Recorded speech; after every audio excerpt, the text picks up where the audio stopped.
પહેલું level student level હશે, જેમાં તમને કઈ ચાર્જ નહીં મળે, જે તમારું ઓલરેડી ટાઈમ પતી ગયો, બરાબર, જેમાં તમને કામ કઈ બી કરતા હોય, તમે લોકો પ્રેક્ટિસ કરતા હોય. પછી સેકન્ડ તમારું લેવલ આવશે, જેની અંદર તમે લોકો એક ઇન્ટર્ન તરીકે કામ કરશો, જેમાં તમને બહુ નોમિનલ ચાર્જીસ મળશે તમારા કામના. જ્યારે તમે એ ગ્રોથ કરશો, પોતાને પોલિશ કરશો, અને તમે આ જ કામને વધારે સારી રીતે કરતા થશો, ત્યારે તમે જુનિયર ઉપર આવશો. જે તમારા પેલા 100 રૂપીસ હશે, તો આ 120 થશે. 20% એડ કરવાના છે તમારે અંદર.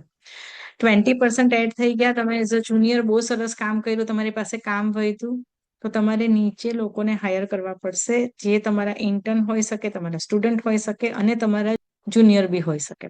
તો તમે જશો એક પોસ્ટ ઉપર સિનિયર લેવલ પર, ત્યારે થશે તમારા એડિશનલ એડ અંદર જુનિયર થી સિનિયર પર જશો આફ્ટર 3 years એક્સપિરિયન્સ, બરાબર. 2 થી 3 વર્ષ સુધી તમે આની અંદર જ કામ કરશો, અને આફ્ટર 3 years એક્સપિરિયન્સ તમે જ્યારે સિનિયર થશો, અને 50% મોર તમારી ઇન્કમ ચાલુ થશે. 50% મોર, પેલાના 100 મળતા હતા, એના અત્યારે તમને 150 મળવાના ચાલુ થશે, બરાબર.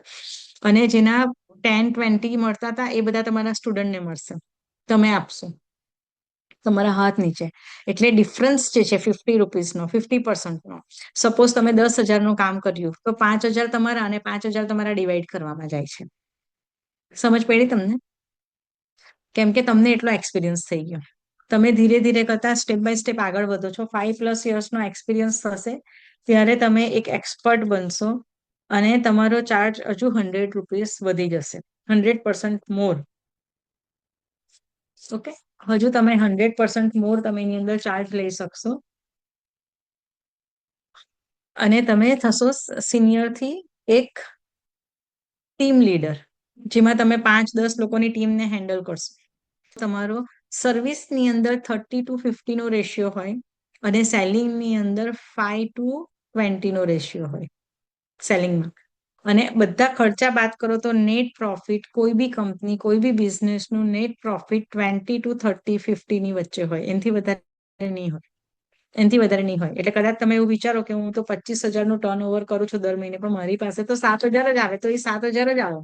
તમને નેટ પ્રોફિટ તો 7,000 જ મળે. મારા પાર્લરનું ટર્નઓવર લાખોમાં થાય, મારા એકાઉન્ટની અંદર કેશ મની જે મને પોતાને બધા કાઢીને બાદ કરું તો હજારોમાં જ મળતા હોય. સમજ પડ્યું તમને? એટલે આ જે છે ને, ડિવાઈડ કરવાનો બિઝનેસ હોય.